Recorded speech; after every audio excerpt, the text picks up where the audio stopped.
Memperjuangkan nasib nenek, kritik siswi SMP ke Presiden Jokowi makin menjadi. Kritik dan kecaman siswi SMP Jambi berinisial F terhadap Presiden Jokowi semakin menjadi. Ia menilai kerusakan rumah neneknya, Nenek Hafsah, serta rusaknya lingkungan sekitar akibat proyek salah satu perusahaan tidak juga ditanggapi.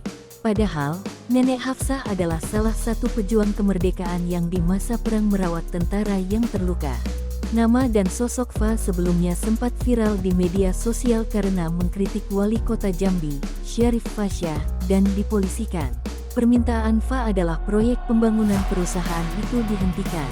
F tak terima perusahaan kendaraan pengangkut milik perusahaan tersebut melewati rumah neneknya. Selama kurang lebih 10 tahun truk-truk milik perusahaan tersebut melewati jalan lorong untuk mengambil hasil bumi. Ia juga minta kerusakan rumah neneknya dan kerusakan lingkungan yang terjadi bertahun-tahun diganti. Tetapi, tidak juga ditanggapi. Bahkan, meski F sudah bertemu Presiden Jokowi dan menceritakan masalahnya, namun belum juga terselesaikan.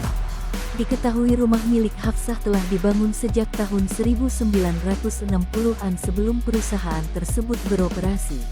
Keberanian F di media sosial disorot akun Twitter @partaisosim. Pemilik akun tersebut mengunggah video berdurasi 2 menit 20 detik berisi narasi perlawanan F terhadap kerjasama Pemkot Jambi dengan perusahaan yang merusak rumah neneknya. Akun yang beberapa kali menguak sikap flexing oknum pejabat ini mendukung aksi yang dilakukan F. Akun ini juga membeberkan kronologi dari awal timbulnya kritik F terhadap Presiden Jokowi. Akun tersebut lalu melampirkan gambar rumah nenek Hafsah yang runtuh. @partaisosim mengulas semuanya dengan cuitan serta thread kasus ini dengan tajuk "Siswi SMP vs Pemkot Jambi, antara framing dan fakta".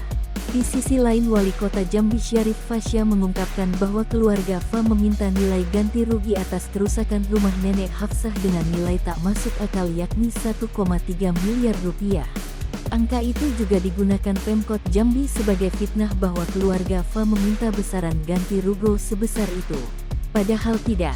Selain itu terungkap juga bahwa Syarifah sudah cukup lama diincar Pemkot Jambi untuk dipolisikan karena semua tuntutan dan kritikan